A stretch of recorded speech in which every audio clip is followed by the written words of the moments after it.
En 1995, un coleccionista de Nueva Jersey compró una partida de cilindros de cera grabados de más de 100 años. Cuando los hizo sonar, oyó algo más que las melodías por las que había pagado. Una de las grabaciones era de un hombre que declaraba haber cometido un asesinato. Solo me arrepiento de un asesinato. El de Minnie Williams. Porque creo que la amaba. La confesión la realizó el doctor H.H. Holmes unos días antes de que lo ahorcaran. Nací con el demonio dentro. La voz dio una nueva pista sobre una de las más asombrosas series de homicidios de la historia del crimen. En 1890, Holmes transformó su hotel en una cadena de producción de muerte. Ahora sus palabras invitan a los cazadores de asesinos múltiples del siglo XXI a realizar un viaje de depravación. Y dos hermanas descubren el terrible secreto de su familia. Solo para fotografiar a alguien atado, lo quemaba vivo. Hay que contar la historia. 200 personas pudieron haber muerto a manos del primer asesino en serie de los Estados Unidos. El Hotel de los Horrores. Mi nombre es Joe Kosenczak. Llevo 27 años en la policía y tengo amplia formación y experiencia en los métodos de elaboración de perfiles del FBI. He participado en la investigación de más de 60 tipos de casos de homicidio y asesinato. Fui el investigador jefe en uno de los casos de asesino múltiple más horrendo de los Estados Unidos. John Wayne Gacy estranguló a 33 hombres jóvenes en el área de Chicago a lo largo de un periodo de unos 5 años. En aquella época, en 1978, yo no conocía el caso de H.H. Holmes, pero lo encontré fascinante. Y cuando me informé sobre él, hallé un montón de paralelismos. Fue en una época en que se celebró una exposición universal en Chicago.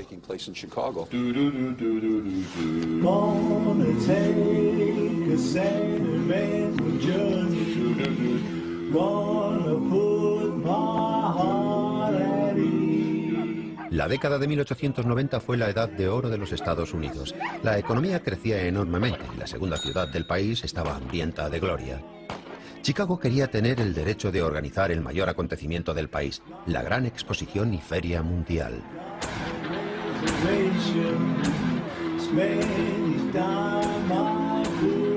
En el cercano barrio de Englewood, un hombre planeaba sacar provecho de la enorme cantidad de visitantes que esperaban.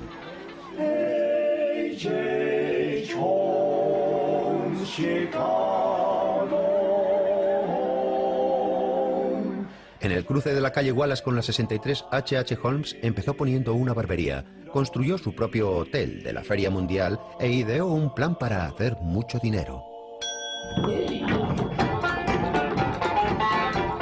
Durante 4 años asesinó a sus huéspedes y a sus hijos, empleados y amantes con objeto de vender sus cadáveres para la disección. Para cuando lo arrestaron en 1894, el asesino había dejado un legado escalofriante que está siendo estudiado ahora por el principal psicólogo criminalista británico. H.H. Holmes dejó una inmensa cantidad de material en confesiones, en declaraciones a la policía y en sus propias memorias. Es una mezcla fascinante de datos que nos dice hasta qué punto estaba, como mínimo, muy interesado en hacerse ver. Las propias palabras del criminal permiten al psicólogo y a un detective viajar hasta hace 100 años al interior de la mente del asesino. Herman Webster Mudgett, Herman Webster Mudgett, Herman Webster. El primer asesino múltiple de los Estados Unidos nació con el nombre de Herman Webster Mudgett en Gilmanton, New Hampshire, en 1860. Era el hijo mediano de un severo jefe de correos y una madre terriblemente religiosa que creció como el niño de mamá. Le gustaba la ciencia y ganó confianza diseñando artilugios y máquinas móviles. Los primeros años de Mudgett nos dicen que, si tenía que llegar a ser un asesino, de cualquier tipo que fuera o por cualquier razón, su estilo de matar reflejaría su fascinación por los artilugios y la maquinación de planes para conseguir que todo encajara. El plan más inteligente de aquel pobre muchacho era casarse con una chica rica de su ciudad y conseguir que ella pagara el billete de su viaje de huida de la pobreza, el ingreso en la escuela de medicina.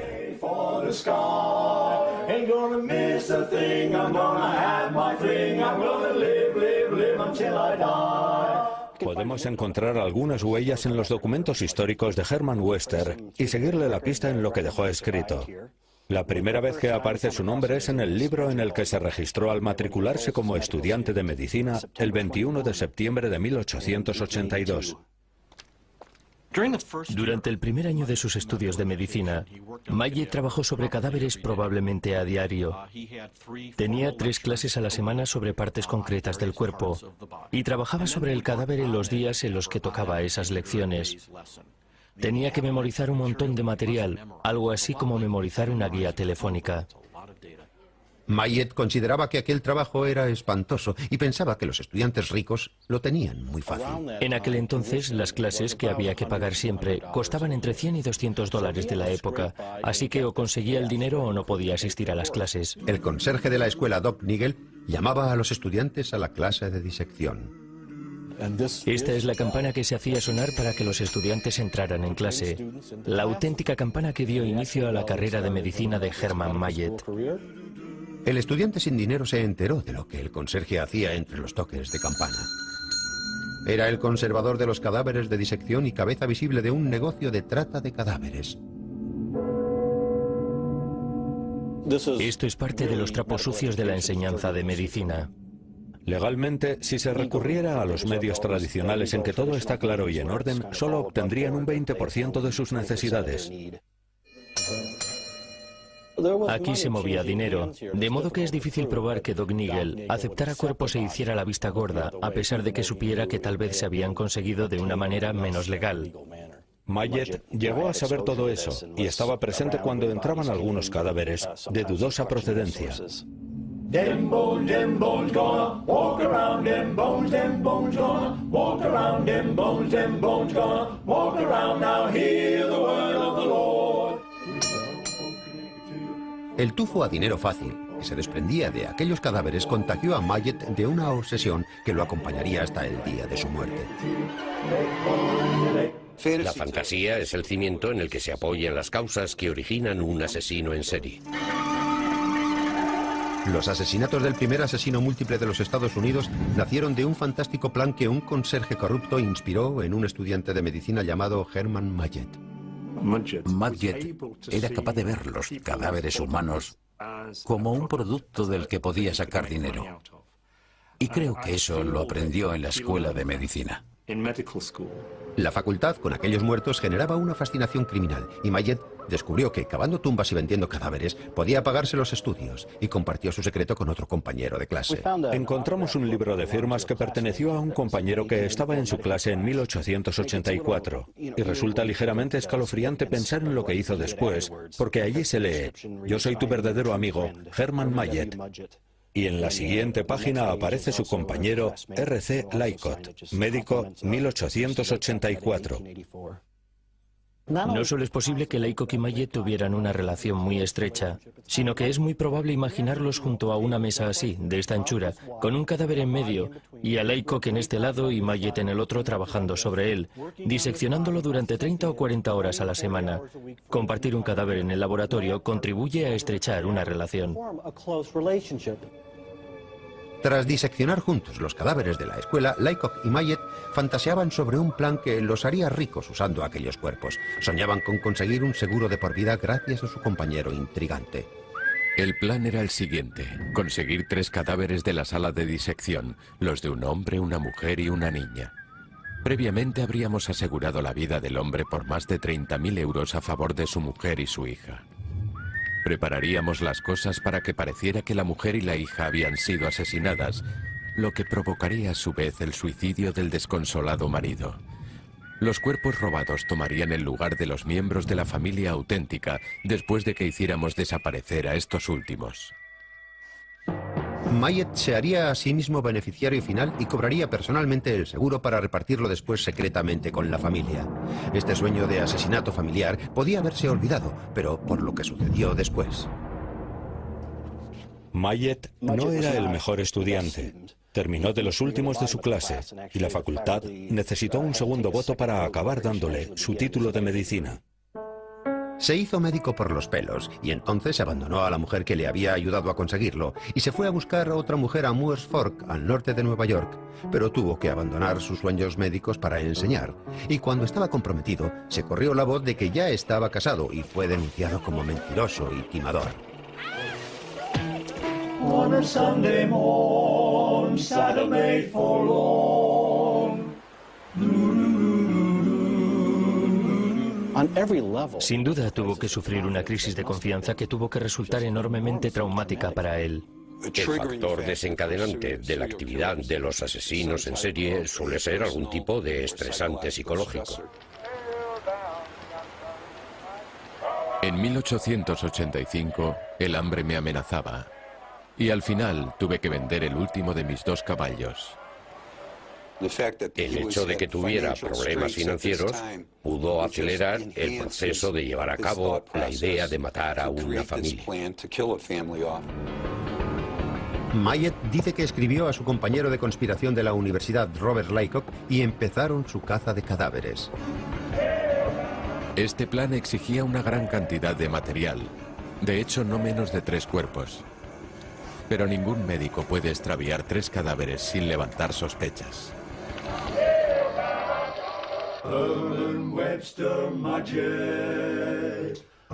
Hallar cuerpos para sustituir a una familia entera parecía demasiado arriesgado, así que Mayet decidió llevar adelante el fraude pretendiendo que se mataba él solo.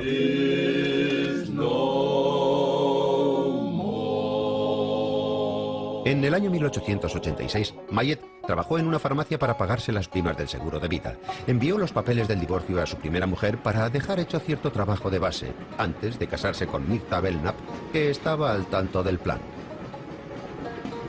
Estando en Minneapolis me hice un seguro de vida de 16.000 euros a favor de mi esposa. Herman Mayet esperó que apareciera un cadáver sustituto que pudiera engañar a la compañía de seguros, pero el plan tenía un defecto fatal. Me resultó muy difícil conseguir un cadáver que pudiera sustituir al mío propio. Fue una espera sombría que duró como 2 semanas, en las que iba todas las mañanas a la sala de disección de la facultad para inspeccionar las llegadas. La pretensión de Holmes de que el haber estado vigilando los cadáveres a diario durante un largo periodo de tiempo le convirtió en un asesino es muy curiosa. Y puede haber algo de verdad en ella. Contemplando aquellos cadáveres, pudo eliminar de su mente la idea de que eran seres humanos e ir asumiendo la posibilidad de matar. Paradójicamente, el fracaso en el intento de sustituir su propio cuerpo por un muerto le llevó a intentar matarse de verdad. Después de decirle a un policía que tenía intención de suicidarse en 1888, fue ingresado en un manicomio junto a Filadelfia. Salió de allí 2 meses después con un nuevo plan. Lo terrorífico de Holmes es que no estaba loco. Utilizaba su inteligencia y habilidad para planear y llevar a cabo sus asesinatos. Empiezan a pensar en estrangulamientos y en apuñalamientos, y después acaban llevando a la práctica esas fantasías. Un cadáver recién muerto estaría mucho mejor. Así es como pasó de vigilar los cadáveres conservados en formaldehído a aquellos que habían muerto recientemente, pues eran mejor material para el propósito que se había marcado. De modo que, en vez de esperar la llegada de un cadáver, Mayet atrajo a su mejor amigo a su hotel. Tras atraer a Robert Laycock a Chicago, lo maté dándole una sobredosis de láudano. Si ha convertido en víctima a una persona que en determinado momento fue un amigo y posible cómplice, puede verse claramente que los patrones clásicos del asesino múltiple se están definiendo ya en su mente. Y está muy bien desarrollado el aspecto de fantasía que albergan todos los asesinos en serie. Mayet puso a su compañero de intrigas en su bañera llena de hielo. Y allí, en la luz parpadeante de una solitaria lámpara de gas, aquella cara muerta parecía reproducir las líneas de mi propio rostro. Los detalles gráficos que Mayet nos da del cadáver de Laycock son muy importantes en el sentido de que está disfrutando de contarnos todo tan detalladamente. Pero, al mismo tiempo, intenta justificar lo que está haciendo, pretendiendo que lo hace para obtener un beneficio económico. Con lo que nos muestra que ya no está pensando en los cadáveres como personas. Solamente piensa que son cuerpos que tienen un valor comercial para él. Y eso es algo que deja absolutamente claro. Cuando miré me di cuenta de que podría conseguir al menos 16.000 euros después de algún que otro problemilla.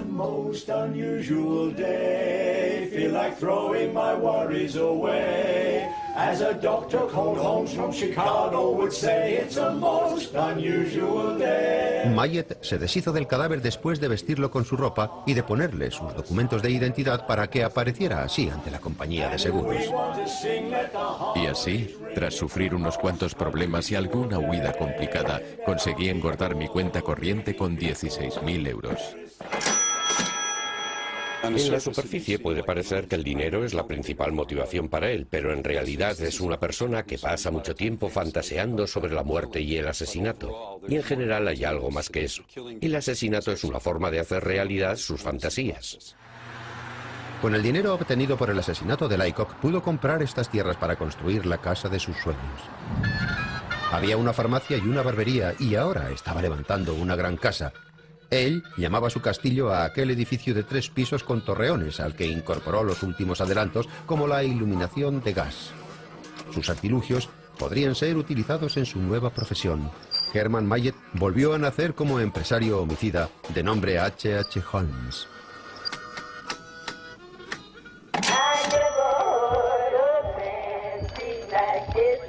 Conoció a un empresario de mudanzas, Wade Warner, al que hizo creer que era inventor de una máquina de doblar cristal. Hizo que Warner instalara un horno para la fabricación de cristal en el sótano, para atraer a los inversores. Y entonces Holmes dio comienzo a la siguiente fase de su locura asesina, los asesinatos de negocios.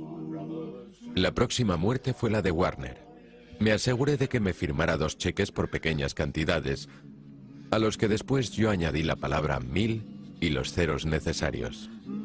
El banco me daba por ellos grandes cantidades de dinero. El fraude de Holmes saldría a la luz si Warner descubriera el asunto de los cheques falsos. En el sótano del castillo había un gran horno, y fue allí a donde yo atraje al señor Warner. Tenía su propia moralidad personal, pero aún sabía que aquello que estaba haciendo estaba mal.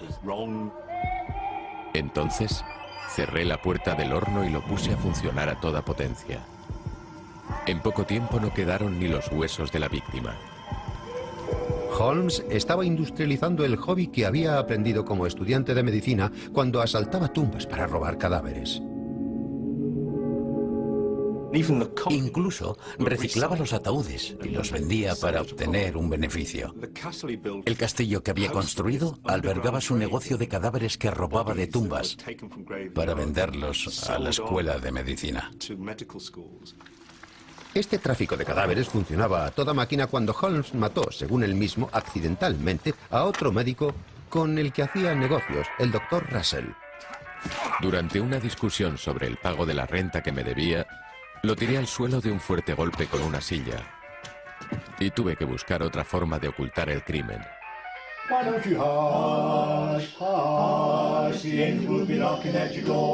Holmes tenía el cadáver de un hombre asesinado en el piso de arriba y un negocio de cuerpos robados en el sótano. Es maravilloso para un asesino porque es una vía de salida para sacar sus cadáveres. Lo ideal para él es poder llevarlos a la escuela de medicina para prácticas de disección. Mi primera intención era llevar el cadáver a una escuela de medicina de Chicago. Y acabé vendiéndoles aquel cuerpo. Ahora que Holmes tenía vía libre y fácil para librarse de los cuerpos, sus asesinatos de hombres de negocios se convierten en algo cotidiano. Después de intercambiar abundante correspondencia, atraje a Charles Cole, un especulador del sur, al castillo y lo golpeé muy violentamente con una tubería de gas hasta hacerle trizas la cabeza. De modo que su cráneo estaba tan destrozado que no podía utilizarse para mi propósito habitual. Uno no quiere dejar pruebas de haber aporreado a nadie. Con el objeto de conseguir el cadáver de disección perfecto, Holmes instaló una cámara en el despacho del piso superior donde se podía bombear gas. Había encontrado otra manera de hacer que los hombres de negocios firmaran los cheques para él. Atraje a un banquero muy rico llamado Rogers a la habitación secreta para obligarle a firmar cheques por valor de 60.000 euros. Al principio se negó a hacerlo, pero al final, haciéndole pasar hambre y envenenándolo poco a poco con el gas, acabó firmando. Holmes había dado un paso más. Ya no era un simple ladrón de cuerpos. Es un sádico. Se crecen haciendo sufrir a sus víctimas. Disfrutan aplicándoles varias formas de tortura y probando en ellas sus técnicas, sabiendo que la persona está sufriendo un gran dolor y eso es lo que estos individuos necesitan para alimentar y ampliar sus fantasías. Era una persona totalmente preparada para abusar y explotar a otros individuos en su propio beneficio económico. El cloroformo era para Mayet el arma perfecta. Es un anestésico y no quería dejar pruebas de que estas personas habían muerto de ninguna forma que no fuese natural. Holmes obtenía su suministro del empleado de la farmacia del hotel, el señor Erickson.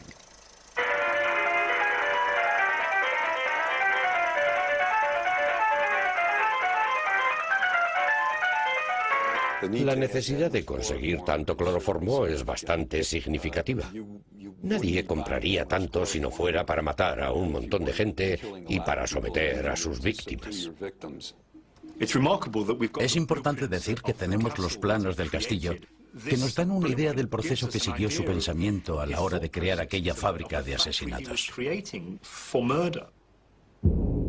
Holmes había hecho que diferentes constructores diseñaran cada uno una pequeña parte del edificio, de modo que ninguno pudiera descubrir que estaba convirtiendo el hotel en un matadero. Holmes es verdaderamente único en la historia de los asesinos en serie, porque, aunque sabemos que otros asesinos que hacían una especie de jaulas o celdas para encerrar a sus víctimas, Holmes fue más allá. Llegó a crear una máquina de matar, una fábrica para obtener los cadáveres a donde atraía a aquellos individuos que inocentemente entraban en contacto con él. Puso en arrendamiento 5 locales para tiendas en planta baja y alquilaba oficinas y habitaciones en los pisos superiores. Tenía que llevar los cadáveres de la cámara de su despacho por el resto del hotel sin ser descubierto. Para ello, podía arrastrar un cuerpo de su despacho a un baño privado que tenía una trampilla por la que se podía dejar caer el cadáver al baño de abajo. De allí podía llevarse a la sala de disección contigua. En el fondo de esta sala al laboratorio había un armario sin suelo. El cadáver que se metía allí caía sobre una plataforma que lo recogía en la habitación de abajo. Para llegar hasta allí, Holmes volvía al baño, que tenía una escalera secreta que conducía a la plataforma de captación de cadáveres. El doctor asesino, por último, dejaba caer el cadáver por un vertedero que llevaba al sótano. Holmes podía coger a sus víctimas y moverlas a través de una auténtica máquina de matar de 3 dimensiones, lo que le permitía atraer a estos inocentes a su telaraña, a su trampa, al lugar que llamaba su castillo. Los visitantes decían que la disposición tipo laberinto del hotel parecía hecha deliberadamente para provocar la desorientación. Holmes había convertido algunas habitaciones en cámaras de ejecución, instaló llaves de paso por la parte de fuera, de modo que podía hacer que el gas del alumbrado entrara en las habitaciones. Holmes podía también aplicar cloroformo a sus víctimas mientras dormían y sacarlas después de allí a través del vertedor central. Podría librarse de ellos y sacarlos sin ser visto. Había construido un cajón especial recubierto de brea para que la sangre no goteara cuando llevaba a sus víctimas al mercado. Ahora ya no sentía ningún reparo ni escrúpulo hacia el sufrimiento que infligía a la víctima. Y para mí, esa es la definición del mal.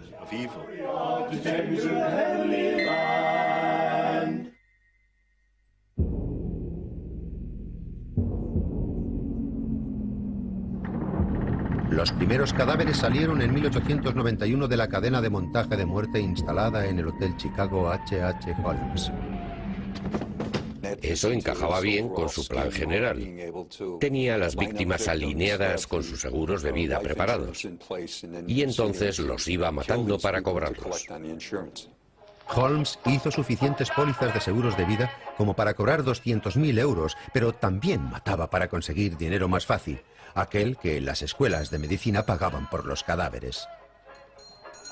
La Escuela de Medicina Hahnemann de Chicago había formado al mecánico Charles Chappell para que preparara los cadáveres para su uso médico. Holmes le dio trabajo en el castillo. Primero le enseñó los brazos de un hombre y más tarde el cadáver de una mujer que ya estaba preparada para la venta.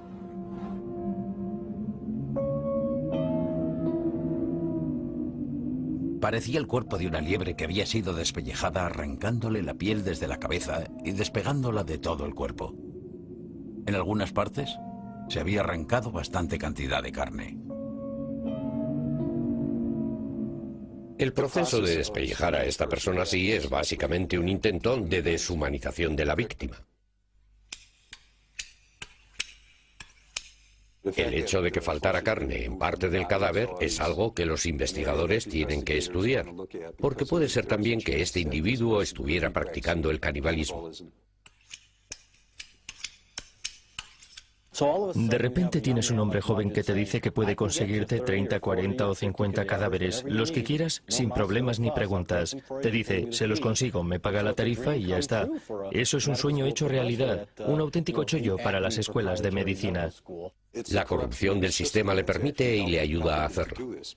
Solían pagar entre 16 euros y 25 euros, en parte para cubrir el transporte y también como tarifa. Para ganar más, Holmes instaló 2 cubas en el sótano del hotel. Una estaba llena de ácido carbólico, un producto químico que disuelve la carne. La otra contenía cloro para blanquear los huesos. Holmes le dio los huesos a Charles Chappell para que los montara como esqueletos completos. El beneficio de Holmes por cada esqueleto montado era de 140 euros. Es un gran movimiento sinérgico. Coger aquellos huesos y articularlos para poder vender algo que ibas a tirar. Con eso, doblas tus beneficios. Porque los esqueletos eran muy codiciados por los estudiantes de medicina. Pues así, podían estudiarlos directamente en el laboratorio o en la biblioteca. Y hasta hoy en día hay montones de ellos en las escuelas de medicina. Para 1892, H.H. Holmes dirigía un sistema perfectamente integrado de asesinatos, preparación de cuerpos y venta de cadáveres. Entonces pasó a la siguiente fase, los asesinatos sexuales. En su extenso relato, Holmes se ve primero como un defraudador de seguros.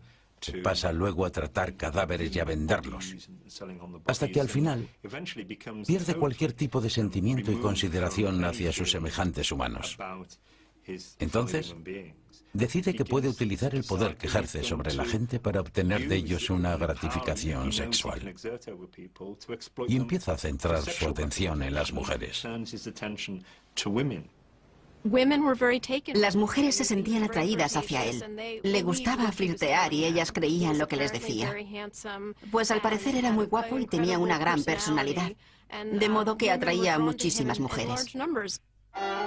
Oficialmente vivía con su esposa Mirta y su hija Lucy en Wilmette, en las afueras de Chicago.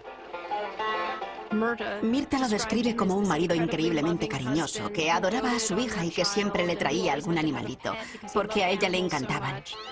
A Holmes le gustaba emplear a mujeres en su imperio comercial. Dio trabajo a mecanógrafas, doncellas y dependientas. Era partidario de la novedosa idea del derecho de la mujer al trabajo remunerado y hasta montó una agencia de empleo para mujeres. Lo que hacía básicamente era proveerle de un suministro de víctimas. La víctima era una joven hermosa de mi tienda. Las siguientes víctimas. Serían 3 mujeres jóvenes que trabajaban en mi vestidas solo con restaurante. sus camisones. Les di cloroformo a todas a la vez. Y gritaban por las calles. En la historia de los asesinos en serie, es muy extraño que la agresión sexual aparezca tan tarde en todo este proceso. Ese suele ser, en la mayoría de los asesinos múltiples, el factor que los lleva a realizar los asesinatos. Pero parece que Holmes llegó a ser consciente de su poder con el tiempo y de que podía salirse con la suya y convertirse en un agresor sexual y secuestrar, violar y abusar de las mujeres, porque sabía que al final las iba a matar sin sufrir las consecuencias. Holmes alquiló la joyería del castillo a un relojero llamado Ned Conner, que llegó con su atractiva esposa Julia y su hija de 8 años. Les dio también una habitación encima de la tienda y les ayudó aún más dando trabajo a la hermana de 17 años del relojero. Ahora que Conner estaba en deuda con él, Holmes empezó a pensar en llevar a la práctica su fantasía de asesinato familiar de la sala de disección. Pocos meses después la hermana estaba muerta. Holmes confesaría que cuando ella rechazó sus proposiciones sexuales, la envenenó. La misteriosa muerte acabó con el matrimonio del relojero y su mujer. Julia Connor comenzó una relación con Holmes. No tenía ni idea de que él era un asesino y acabó quedándose embarazada. En la Navidad de 1891, Holmes obsequió a Charles Chappell un maletín que contenía los huesos pelados de Julia Connor. El castigado cuerpo de su hija estaba enterrado en el foso de cal del castillo. Cuando mató a la hija de Julia Connor, se estaba librando de una testigo, pues era una niña que podría incriminarle. Si había una muchacha de 8 años que él pensaba que podía inmiscuirse en sus actividades, la mataría tranquilamente, sin que significara nada para él.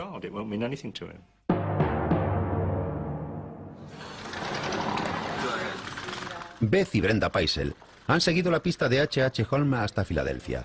Las dos hermanas están investigando el asesinato de su bisabuelo Ben Paisel tras haber descubierto unos documentos familiares que revelaban cómo su relación comercial con Holmes terminó en una locura de asesinato de niños.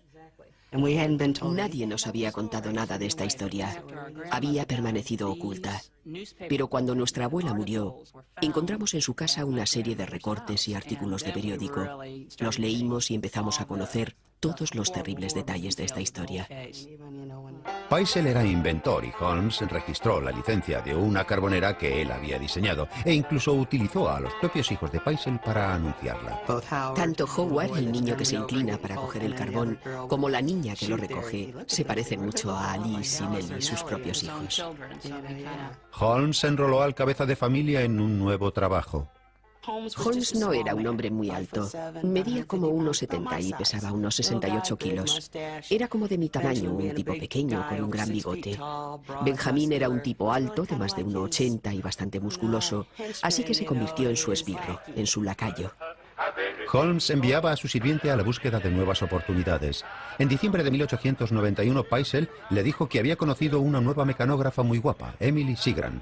Holmes le ofreció un trabajo en el castillo. Durante los siguientes 6 meses, el doctor cortejó a la muchacha de 23 años regalándole flores y llevándola al teatro. Engañaba a aquellas mujeres utilizando tretas de enamorado. Y al final, cuando perdía el interés por ellas, o estaban a punto de dejarlo, y pensaba que podrían resultar peligrosas, las mataba. En el invierno de 1892, Emily Seagram desapareció. Holmes le dijo a los demás inquilinos del castillo que se había ido para casarse, pero Emily no celebró ninguna boda. Holmes la gaseó hasta la muerte porque no quiso casarse con él. Los asesinatos eran cada vez más y la necesidad de matar crecía continuamente. Al principio usó la cámara para asegurarse grandes sumas de dinero de sus víctimas. Pero ahora ha dado un paso más y está utilizándola para torturar y asfixiar a las mujeres por las que se siente atraído sexualmente. No volvería a abrir la cámara hasta que dejara de sufrir la tortura de una muerte lenta y prolongada. Miles de personas acudían a Chicago a la Exposición Universal y Holmes tenía habitaciones para todos ellos. Pero cuando se inauguró la exposición, Holmes pensó en algún modo incluso más provechoso de ganar dinero. Una heredera tejana había respondido a su anuncio que solicitaba mecanógrafas. Minnie Williams respondía a un patrón algo superior al de las víctimas habituales de Holmes. Era actriz y profesora de declamación, pero tenía algo que la hacía aún más atractiva para él. Tierras por valor de 40.000 euros de la época en el estado de Texas. Pero tenía una pega. Minnie Williams tenía una hermana que podía reclamar las tierras de la familia, y Holmes puso en marcha un nuevo plan de asesinato. En la fiesta del 4 de julio de 1893 fue a recoger a la hermana de Minnie a la estación de Englewood. La recogí en la estación y la llevé al castillo, diciéndole que Minnie la esperaba allí. La hermana no estaba en su mesa de trabajo y la puerta de la cámara estaba abierta.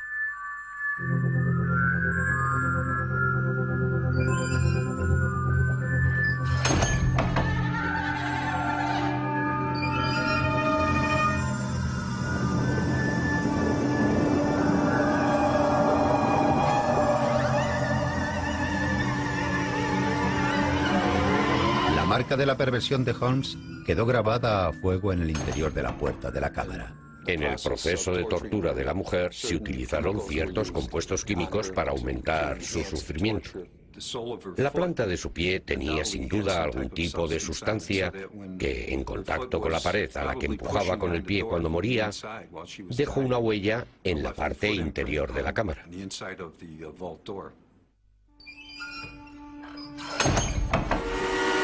Holmes dice que después invitó a Minnie Williams a hacer un viaje en tren. Llevé a la señorita Minnie Williams a unos 14 kilómetros al este de Moments en un tren de carga muy poco transitado.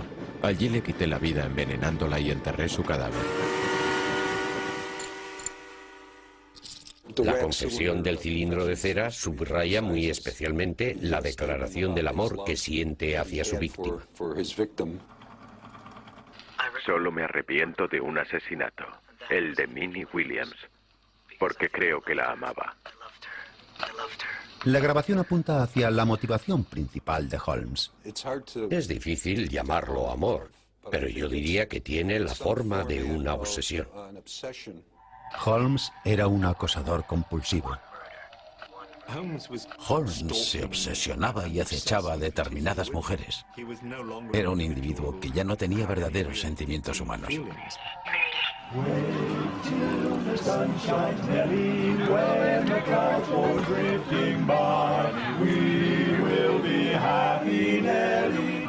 En 1892, la policía de Chicago creó el Departamento de Personas Desaparecidas para buscar a los cientos de personas que habían desaparecido durante la Exposición Universal.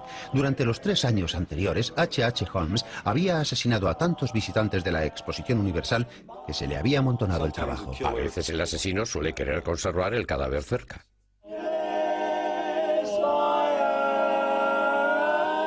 La policía hizo una visita a Holmes en noviembre de 1893 a causa de ciertos fraudes que había estado cometiendo y vio paquetes de cuerpos humanos listos para su traslado. Me preguntaron cuál era el contenido de un par de pequeñas cajas y les di respuestas evasivas. Poco después de aquello empecé a destruirlas quemándolas.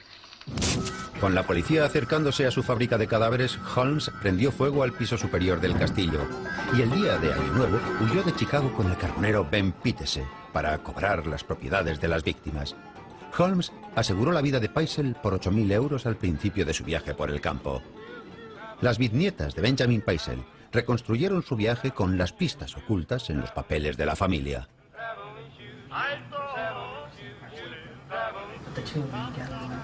El plan era que Benjamin se trasladara a Filadelfia y abriera allí la oficina de patentes, que funcionaría un tiempo antes de que se produjera ningún accidente o de que se declarara alguna muerte con reclamación de seguro.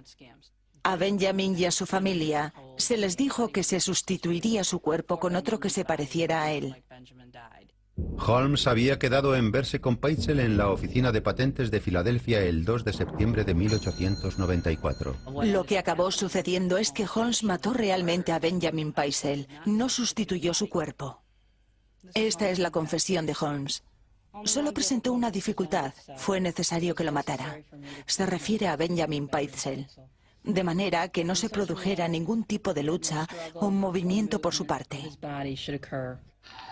Superé ese problema atándolo firmemente de pies y manos y procedí a quemarlo vivo. Empapé sus ropas con benzina y le prendí fuego con una cerilla. Su tortura fue tan terrible. Su tortura fue tan horrible que pensé que habría sido mejor matarlo de alguna otra manera. Si alguien hubiera oído tanto lloro y tanto ruego, no podría creer que una persona pueda ser tan cruel y depravada. Me rogaba que lo matara más rápidamente, pero sus ruegos no me afectaban. Al menos puedo ahorrar al lector el recital de gritos y súplicas de la víctima, sus oraciones y su último ruego para que terminara cuanto antes con sus sufrimientos, ninguno de los cuales me afectó. ¿Cómo se siente al leer eso? Me entristece y me inquieta. No lo había leído antes. Es información nueva. Es muy difícil, como se puede suponer. Sí, porque prácticamente podemos verlo. Y esta persona es mi bisabuelo. Es verdad que no lo conocí, pero su sangre corre por mis venas. Imaginarse a alguien atado, quemándose vivo, con esos productos químicos y gritando sin parar. Refuerza el odio que siento por aquel tipo. Y escuchar los detalles en palabras del propio Holmes. Es mucho más triste aún. Nunca lo había oído con tanto detalle.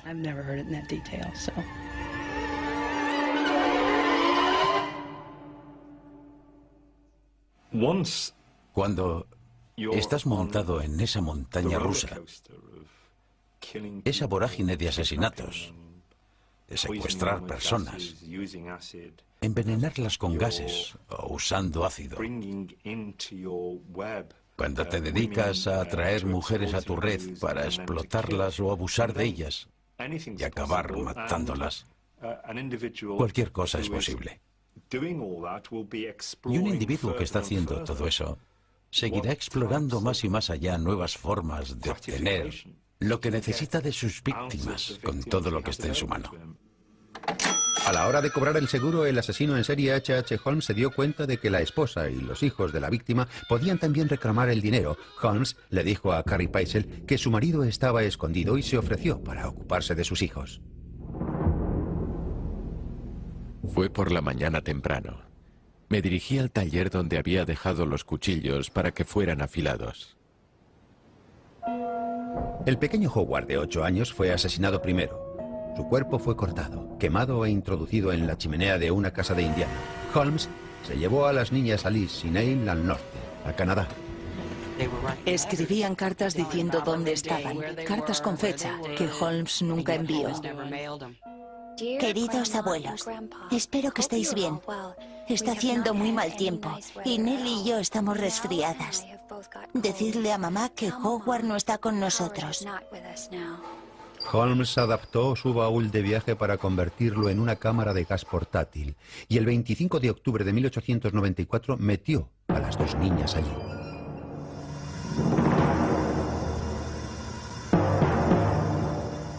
Las pruebas parecen indicar que hubo algún tipo de actividad sexual con estas víctimas. Pudo haber acosado o hasta violado a las niñas, pues cuando las metió en el baúl estaban desnudas.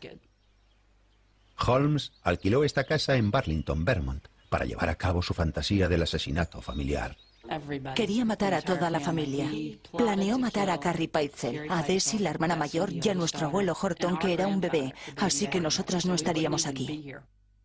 Pero la compañía de seguros sospechaba que la muerte de Peisel no había sido un accidente y contrataron al detective Frank Geyer para seguir la pista de quien había cobrado la póliza. La policía detuvo a Holmes en Boston, pero no tenía ni idea de que fuera un asesino. No tenían información suficiente para llegar más allá del plan del fraude de los seguros.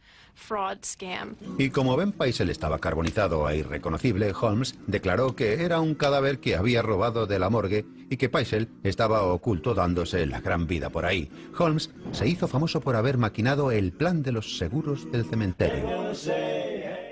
En la cárcel decidió escribir un libro sobre sí mismo. Sus memorias, como todas las de los asesinos múltiples, son una justificación de sus actos. Un intento de presentar su punto de vista de cómo le gustaría que lo vieran.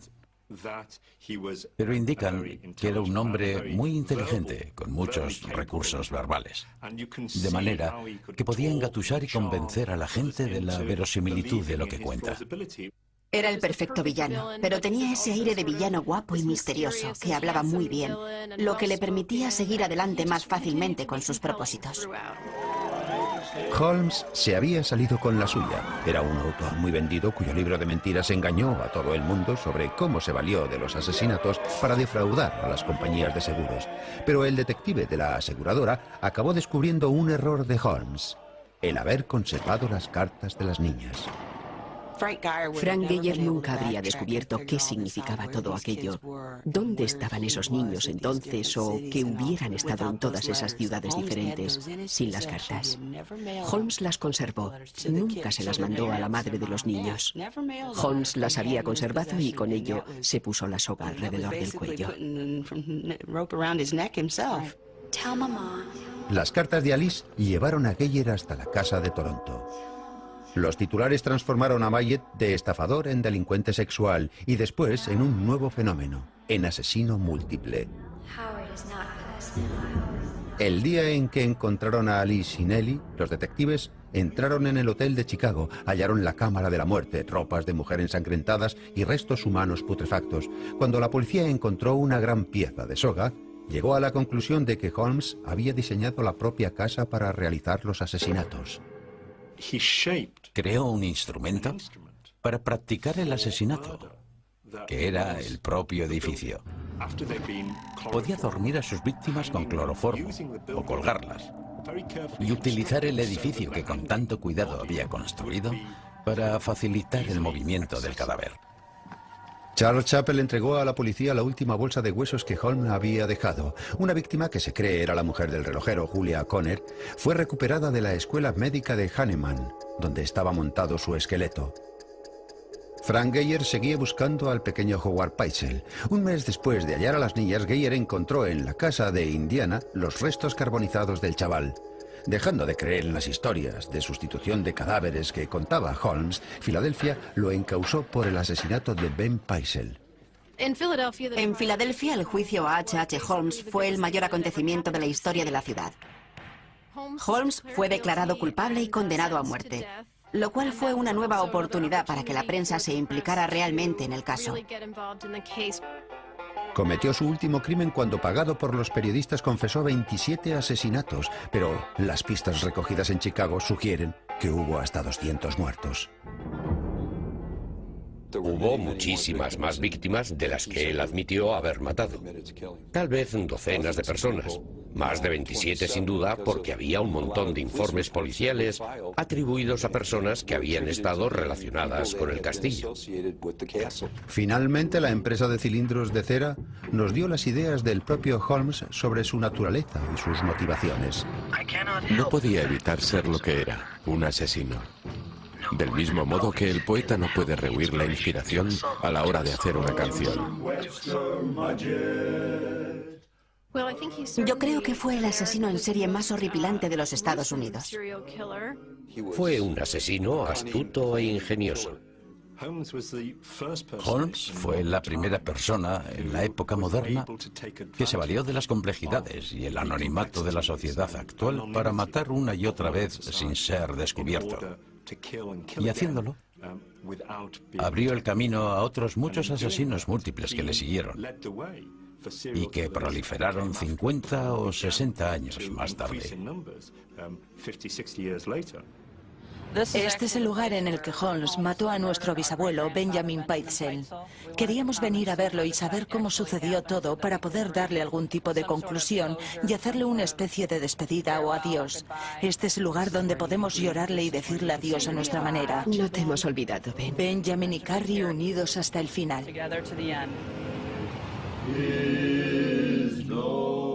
Holmes subió al cadalso el 7 de mayo de 1896. Aún atormentado por su fantasía de la sala de disección, su última voluntad fue ser enterrado en cemento para que su cuerpo nunca pudiera ser diseccionado.